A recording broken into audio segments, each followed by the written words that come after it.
Whoa,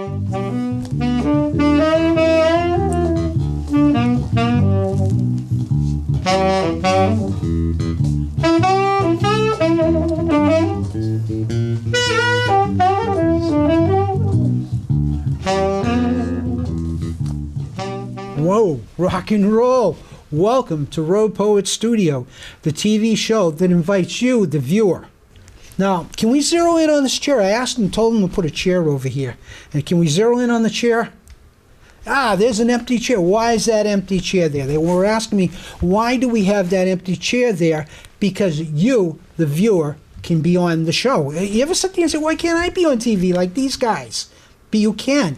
You get a hold of the studio and they'll be glad to help you get on the show. So if you sing, dance, juggle pianos, tap dance across the stage, you're welcome to be on Road Poet Studio. I'm Peddler, Gay Peddler Bridges, and tonight, you know, we have a great musician, my friend Joe Sax. Joe Cottrell? Joe Cottrell. Oh, wow. Welcome on the show. Last week, if you saw the first show, last week, well, it'd be about 3 weeks from the go now, but Joe and Jim Lewin did such a great job. We decided to interview Joe tonight. You know, you have the talent tonight, and you've been playing for how long? I've been playing seriously for about four years, but I did start back in high school, and I gave it up for many, many years, and I picked it up 4 years ago. I haven't put it down since. There's a lot to be said for high school, starting in bands and stuff, because a lot of people go back to what they're originally going to do when they were younger. Right. It was definitely a good foundation, and fortunately, I still remember some things that I learned back in high school. Yeah, wonderful. Now, what's the instrument you have there? This is a Vito tenor saxophone, and it's probably over 30 years old, because it was over 30 years ago that I played in high school. Probably closer to 40, but... And so, like I said, 4 years ago I took it out and I started playing, and I got into a few different little bands. One's called the Rally Boys, one's called the Rosin Street Band, Rosemarie and the Rosin Street Band, and the other ones are just here and there. And plus I play out in the streets of Salem. I'm a street performer in Salem. How long of the year, season does that go? That's for the whole year. You can go out there from 11 in the morning to 8 at night, and it's good for a year. But of course, when it gets to be cold out, you won't see Joe Sax out there. I didn't think so. That's why I was asking the question, because, you know, after December 1st or so, it starts getting cold, you know what I mean? Right. If it gets to be above 32, you might catch me out there playing a Christmas song before Christmas. Now, I seen you out there during the Poetry Festival, didn't I? I think you have. Yeah. Yep, they have that in mid-May, early May? I think so. I'm out there, yes. I try to get out there every day for an hour or so. And I've become quite the spectacle during Halloween, during the month of October. Yeah, and that Salem's a madhouse then. Oh, yeah, and it's a lot of fun. Yeah, excellent, excellent. And it's really good. Now, the tenor, how much does that tenor saxophone weigh, you think? I don't know. Now, the reason I'm 5, 6 asking, pounds? The reason I'm asking, a friend of mine plays the Barry, and that's like dragging a Chevy around, you know what I mean? And of course, wherever she goes, they always want her in the band because she plays that instrument. You know, it's like the guy that plays the tuba. You know, nobody wants to drag it around if they don't have to, you know? Yeah, they're quite big, and they even got a bigger one, the bass baritone sax. You almost have to, it comes in on wheels. Wow. It's huge. Wow, it's, you know what I mean? And of course, what's the smallest, soprano? Soprano, they have different types of sopranos too. Some are straight out, and other ones have the curve like this, but they're a lot smaller. That's the only real saxophone. You know what I mean? If they don't have the curve, it ain't the saxophone. Right. It's really a clarinet in disguise. You know what I mean? But I don't want to go to jail for saying that. But you know what I mean? Probably just, you know, brought music back 100 years. But that is so great. That is so great. And where are you planning on playing soon? I'll probably be playing at the Fireside sometime in September. It's in Methuen. September 5th, I'll be playing at the Walnut Street Cafe in Lynn. Wow, I'm familiar with that. with Rosemary and Friends. Well, It'd be I'm the three familiar of with us. that. Now, would you like to just wail a little bit for us, and then we'll go into something else? Sure.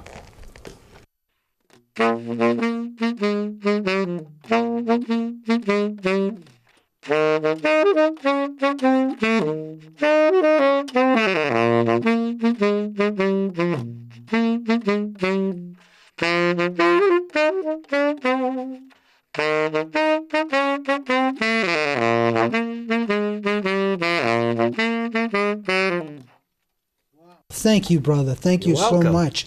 You know, I got this book here. I'm going to do the Art of Sync here. This is a book that I wrote, and I think we've done this before on TV, you and I. It's Heading for Laconia. Do you remember it? And one of the great things about writing, all my life I wanted to be a writer. That's one of the reasons why I have this show, because I know out there somewhere there's another writer sitting there saying, oh, I wish I could be doing something. And you know what? You can. They can be on the show. We can help them get published and printed, because really it's about one poet, one artist, one musician helping another. Now, my mentor, one of my original mentors, was Jack Powers out of Cambridge, Stone Soup. And he, like he used to say, a candle loses nothing by lighting another. So whenever you put your hand out to another musician, give him some stage time, help him be on TV, you're doing something good. And of course, it's, like they say, it'll be a much brighter world if we all help. If we all help. Now, these books, if you'd like this cover, you can go to Amazon.com and you can print it for free. And that'd be fun, right? You'd have a neat cover. But you'd have to have your own color printed to have it in color. The name of this is Heading for Laconia. I've gone to like 37 consecutive Laconia motorcycle weeks and haven't missed one. I went to some before, and each one has been a special gift. Each one's been a special gift. Okay, ready, brother? I'm ready. Just give us a little riff to get in there, man.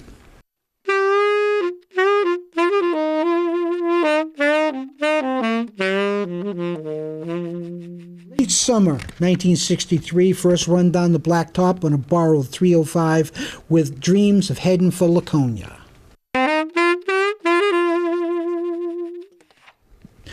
Late 1960s, Honda 450 twin cam loaded down with camping gear, heading for Laconia. Run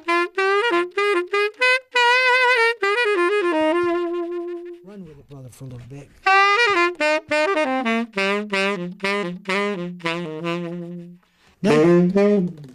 1972 chopped BSA, rake front end, extended forks, solid strut, Sportster tank, short mufflers thundering while heading for Laconia.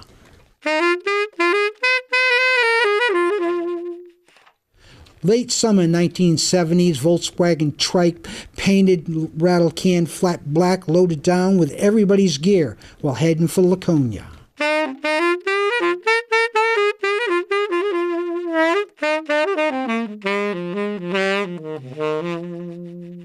Early 1980s, Honda 750 custom frame, FX front end, 5-gallon Fat Bob's Harley flip fender, taking a smooth ride, heading for Laconia.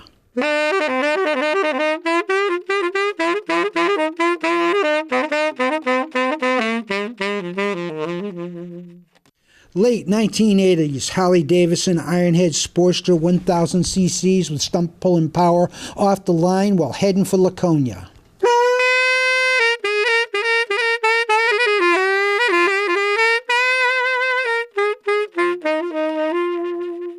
1990s Evo Sportster XL 1200 smooth power on an excellent ride while heading for Laconia.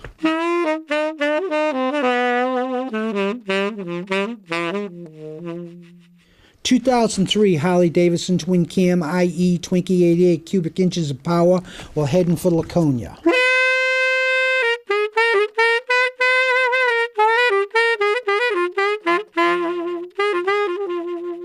2014, over 50 years of riding, but now downsizing on Harley Davidson 883 Sportster, but still grateful to be heading for Laconia.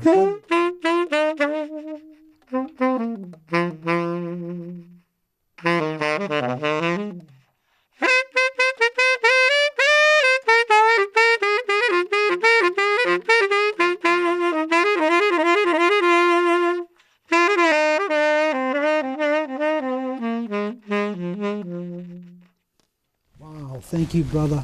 Thank you. You know, I got this friend of mine, this Rebecca Shea from the Hamilton Library, and, you know, she told me she was thinking about buying a car. And her husband bought a 1974 Volkswagen, I believe. Really excellent shape. And she says she always thinks of this poem when she's driving it. Maybe we should really try to run with it. And I've never done this with any music. Would you like to, you think? Let's give it a shot. I'm good at winging things. Well, thank you, brother. The name of it's 40-Year-Old Car. Why am I driving a 40-year-old car?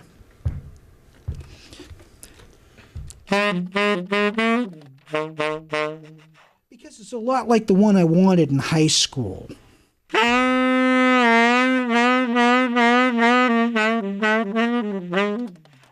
Because it's a lot like my first car, my first date, my first dance.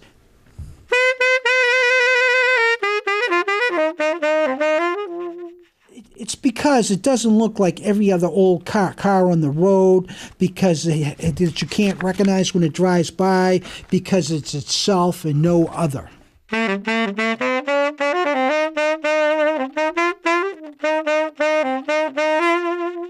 Cars don't have cells, old cars do. Why am I driving a 40-year-old car? It's because it's a lot like driving down the block you grew up on and finding everyone's still there. In your mind's eye. It's winding tight in low gear and popping the next gear, and for a split infinity, you'd swear you heard your best buddy, teenhood buddy, chuckling and the words echo in your mind, go for it.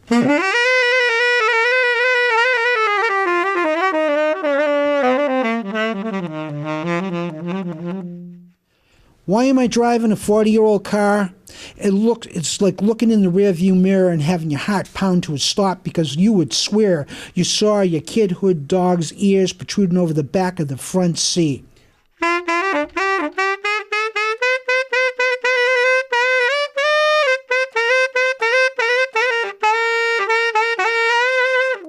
It's having Surf City come on the radio, and for a moment, that divorce does not count nor hurt.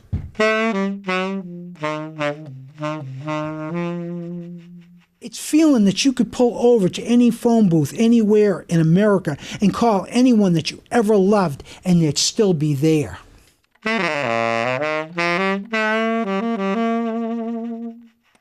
It's because of the feeling you get when you meet another old car coming from the other direction, and they honk and wave as if they know you, because they know you know.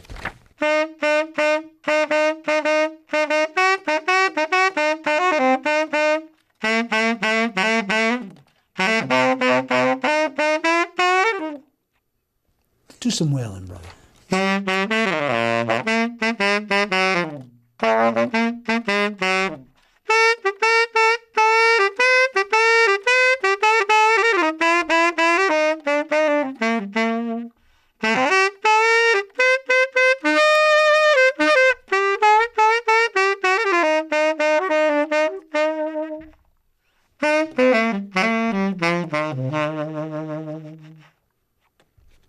You know, it's so great to have you on, and it's always good to have musicians.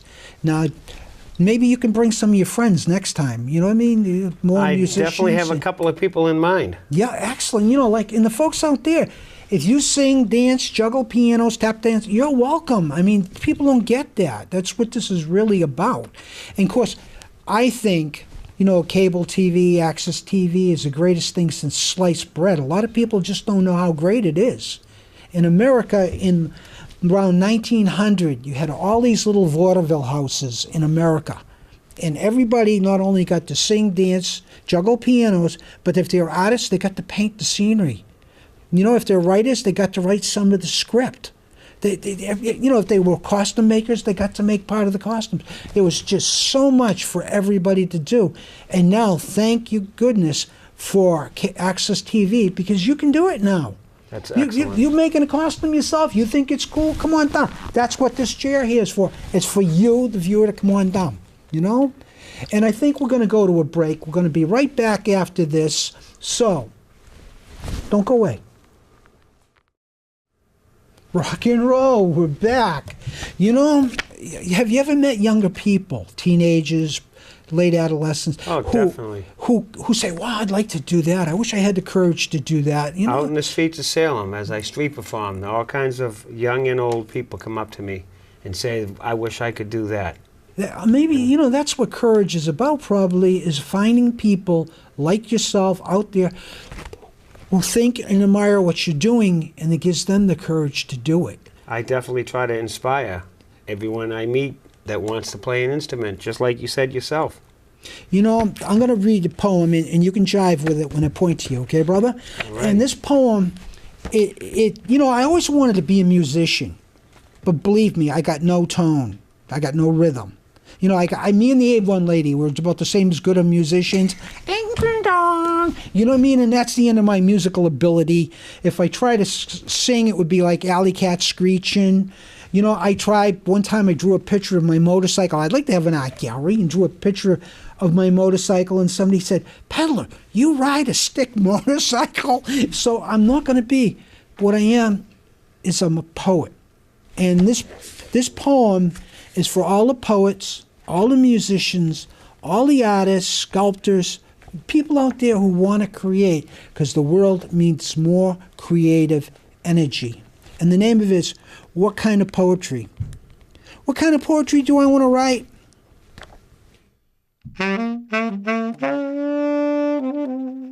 I want to write fast poetry. I want to write quick poetry. I want to write speed poetry. I want to write machine gun poetry.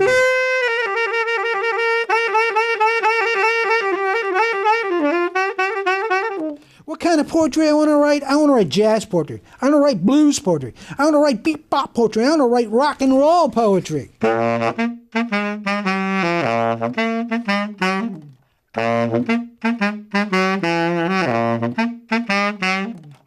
What kind of poetry I want to write? I want to write high-speed chase poetry. I want to write blue flame shooting out dual exhaust poetry. I want to write V8 4-speed turbocharged poetry.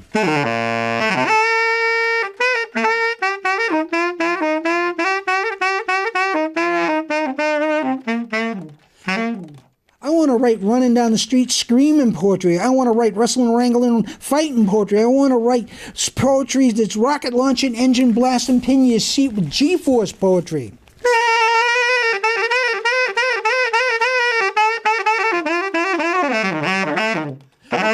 What kind of poetry? I want to write fireball shooting from a Roman candle poetry. I want to hot spark shooting from electric wire poetry. I want to write land speed poetry so fast that you need a seatbelt to read it and a parachute to stop.